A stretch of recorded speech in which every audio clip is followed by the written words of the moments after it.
ओम नमो भगवते वासुदेवाय। देखिए, राजा परीक्षित को जब सुखदेव जी भागवत कथा सुना रहे थे, तब एक दिन राजा परीक्षित ने सुखदेव जी से कहा कि आप योगियों के भी गुरु हैं, इसलिए मैं आपसे परम सिद्धि के स्वरूप कोई सुलभ काम ऐसा पूछना चाहता हूं जिसके करने से मनुष्य मृत्यु के समय तक याद रखे और फिर उसे कुछ किसी भी प्रकार का मृत्यु के समय तक कुछ लाभ मिल सके। तो सुखदेव जी के इस श्लोक का जो अर्थ है, हमारे एक संत कवि ने कविता के रूप में बताया है। अजामिल अधम में थी क्या बुराई, मगर आपने उसकी बिगड़ी बनाई।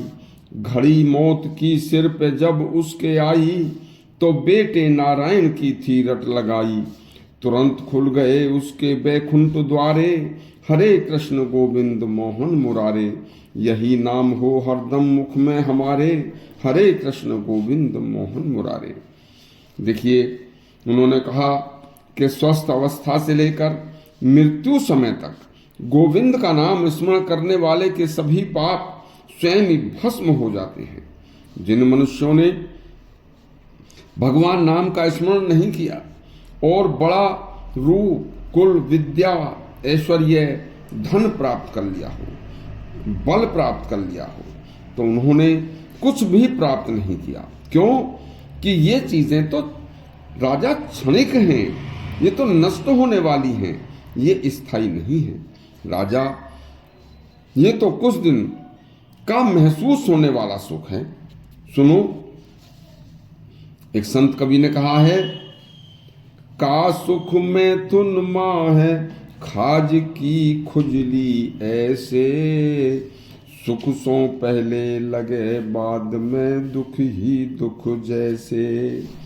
मौन धर्म अध्ययन वेद व्रत श्रवण समाधि, जब तप व्याख्या वास मोक्ष दे संयम साधी।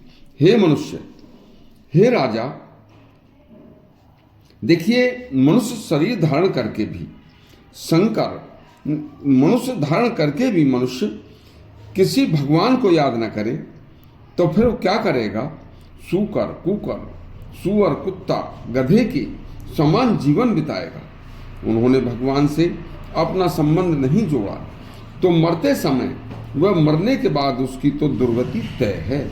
इसलिए हे राजा, दुर्लभ मानव शरीर को पाने के बाद मनुष्य को हर समय कार्य करते हुए भी भगवान नाम का स्मरण अवश्य करते रहना चाहिए, और यह कार्य अभ्यास से हो सकता है। सुनो,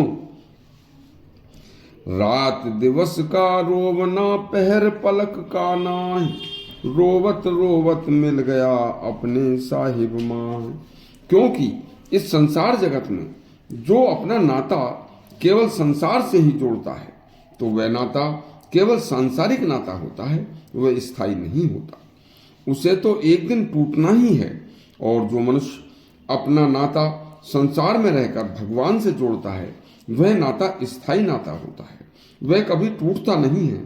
सुखदेव जी बोले, जब ही नाम हृदय धरो भयो पाप को नाश, जैसे चिंगारी आग की पड़ी पुरानी घास। इसलिए हे राजा, मनुष्य जन्म को चाहे जैसे ज्ञान से, भक्ति से, धर्म से, निष्ठा से ऐसा बना लेना चाहिए जिससे कि मृत्यु के समय तक भी भगवान की स्मृति बनी रहे। तो हृदय में भगवान का वास सभी पापों को नाश कर देता है। ऐसे जैसे कि आग की चिंगारी यदि सूखी आग को जैसे जला देती है, ऐसे ही भगवान का स्मरण मनुष्य के पापों को जला देता है। यदि आपके सुखदेव जी का राजा परीक्षित को दिया गया उपदेश अच्छा लगा हो तो हमारा चैनल सब्सक्राइब करें और घंटी दबाएं। धन्यवाद।